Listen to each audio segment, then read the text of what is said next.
తెలంగాణ హైకోర్టులో నాగార్జునకు ఊరట లభించింది. ఎన్ కన్వెన్షన్ కూల్చివేతపై హైకోర్టు స్టే విధించింది. కూల్చివేతలు ఆపాలంటూ కూడా హైకోర్టు మధ్యంతర ఉత్తర్వులు జారీ చేసింది.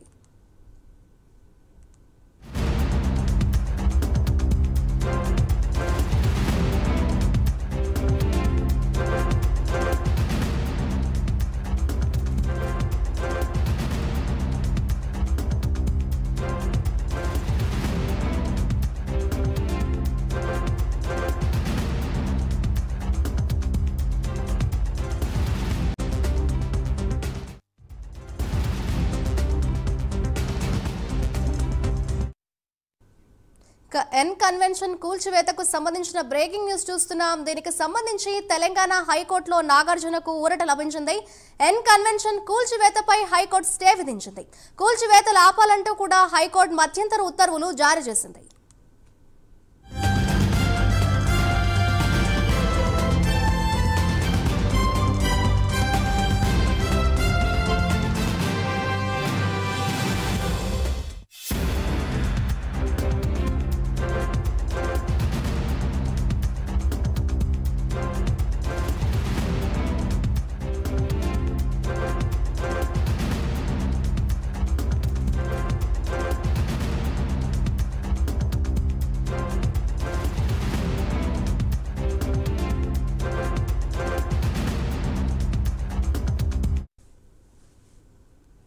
తెలంగాణ హైకోర్టులో నాగార్జునకు ఊరట లభించింది. ఎన్ కన్వెన్షన్ కూల్చివేతపై హైకోర్టు స్టే విధించింది.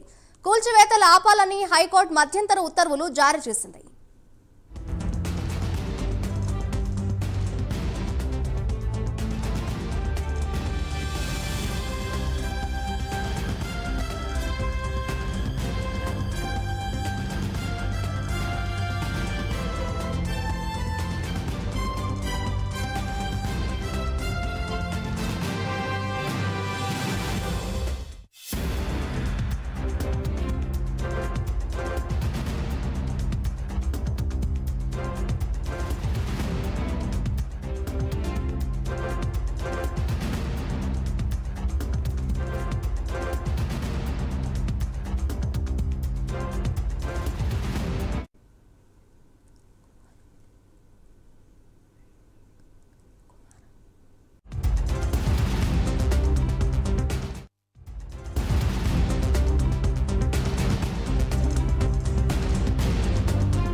ఎన్ కన్వెన్షన్ కూల్చివేత ఆపాలంటూ కూడా తెలంగాణ హైకోర్టు అయితే మధ్యంతర ఉత్తర్వులు జారీ చేసింది. ఇదే అంశంపై మరింత సమాచారాన్ని మా ప్రతినిధి కుమార్ అందిస్తారు.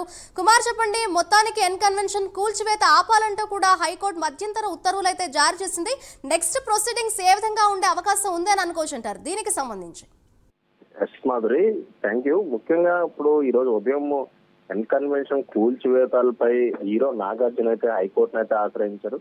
ముఖ్యంగా ఎన్ కన్వెన్షన్ కూల్చివేతకు సంబంధించి స్టే ఇవ్వాలంటూ కూడా లంచ్ మోషన్ పిటిషన్ అయితే హైకోర్టులో దాఖలు చేయడంతో ముఖ్యంగా ఏదైతే ఈ పిటిషన్ సంబంధించి హైకోర్టు అయితే విచారణ అయితే చేపట్టింది. దీనిపై జస్టిస్ టి వినోద్ కుమార్ విచారణ అయితే చేపట్టారు. ఈ క్రమంలో కూల్చివేతలు ఆపాలంటూ కూడా ప్రస్తుతం హైకోర్టు స్టే అయితే ఇవ్వడంతో నాగార్జునకు కొద్దిగా ఊరటగా లభించిందని చెప్పొచ్చు. ముఖ్యంగా చూసినట్టయితే ఈ రోజు ఉదయం నుంచి కూడా ఎన్ కన్వెన్షన్ పై హైదరాబాద్ అధికారులు కూల్చివేతలు అయితే ప్రారంభించి పూర్తిగా అంటే ఆల్మోస్ట్ నేలమట్టం అయితే చేశారు. ఈ నేలమట్టం చేసిన తర్వాత ఏదైతే హీరో నాగార్జున దీనిపై స్పందించారు. ముఖ్యంగా తను ఎటువంటి చెరువు కబ్జా చేయలేదని, ఒక అంగుళం కూడా ఏదైతే చెరువుకు సంబంధించి భూమి కాదని, మొత్తం పట్టా భూమి అంటూ కూడా ఆయన అయితే చెప్పడం జరిగింది. అలాగే ఈ ఎన్ కన్వెన్షన్ సంబంధించి గతంలో వచ్చిన ఆరోపణలు కూడా ఏదైతే కోర్టులో స్టే అయితే విధించారంటూ కూడా ఆయన అయితే గుర్తు చేశారు. ముఖ్యంగా కోర్టులో ఈ కేసు ఉన్న నేపథ్యంలోనే తమకు ఎలాంటి నోటీసులు ఇవ్వకుండా ఈ రోజు ఉదయం ఎన్ కన్వెన్షన్ కూల్చివేశారంటూ కూడా నాగార్జున అయితే ప్రస్తుతం హైకోర్టు అయితే ఆశ్రయించారు. ముఖ్యంగా లంచ్ మోషన్ పిటిషన్ దాఖలు చేయడంతో హైకోర్టుకు సంబంధించి జస్టిస్ టి వినోద్ కుమార్ అయితే విచారణ చేపట్టి ప్రస్తుతం ఎన్ కన్వెన్షన్ కూల్చివేతకు సంబంధించి స్టే అయితే విధించారు. తర్వాత దీనికి సంబంధించి విచారణ పూర్తిగా జరిగే అవకాశం అయితే ఉంది. ముఖ్యంగా చూసుకున్నట్టయితే హైడ్రా అధికారులు కూల్చివేతలు ప్రారంభించిన తర్వాత ఇప్పుడు ఇది రెండోసారి అయితే హైకోర్టుకు అయితే వెళ్ళడం. మొదటగా ఏదైతే జన్వాడ ఫామ్ హౌస్ సంబంధించి ప్రదీప్ కుమార్ వేసిన పిటిషన్ పై హైకోర్టు అయితే స్టే విధించింది. ఆ తర్వాత హైకోర్టు దాన్ని సవరించి 99 జీవో ప్రకారం ఏదైతే పత్రాలు పరిగణలోకి తీసుకొని ఎంక్వైరీ చేసిన తర్వాత ఎఫ్టీఎల్ బఫర్ జోన్ లో ఉంటే కనుక అది కూల్చివేసుకోవచ్చు అంటూ కూడా హైకోర్టు అయితే చెప్పింది. ప్రస్తుతం అదే విధంగా ఏదైతే తుమ్మడిగుంట చెరువుకు సంబంధించి ఎన్ కన్వెన్షన్ అది కబ్జా చేసి నిర్మించారంటూ కూడా హైడ్రా కమిషనర్ ఏవి రంగనాథ్ కి అయితే కోమటిరెడ్డి వెంకటరెడ్డి మినిస్టర్ వచ్చేసి ఒక లేఖ రాసిన సందర్భంలో దానిపై పూర్తిగా విచారించిన తర్వాతే ఈ కూల్చివేత చేపట్టారు.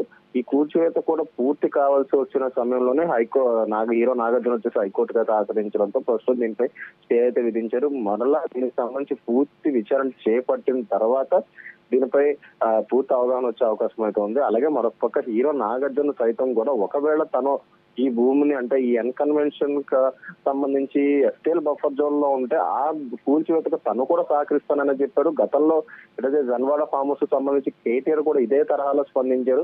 ముఖ్యంగా గత 10 సంవత్సరాలలో చూసుకున్నట్టయితే ఆ చెరువుల కబ్జాలు విపరీతంగా పెరిగిపోయినాయి. ఈ నేపథ్యంలోనే హైడ్రాన్ అయితే కాంగ్రెస్ గవర్నమెంట్ ఫామ్ చేసిన తర్వాత ముఖ్యంగా ఎఫ్టీఎల్ బఫర్ జోన్ లో ఉన్న నిర్మాణాలను అయితే కూల్చేస్తున్నారు. ప్రస్తుతం ఏదైతే ఈ ఎన్ కన్వెన్షన్ కూల్చివేతకు సంబంధించి హైకోర్టులో స్టే రావడంతో ప్రస్తుతం నాగార్జున అయితే ఒక ఊరటైతే కలిగించింది.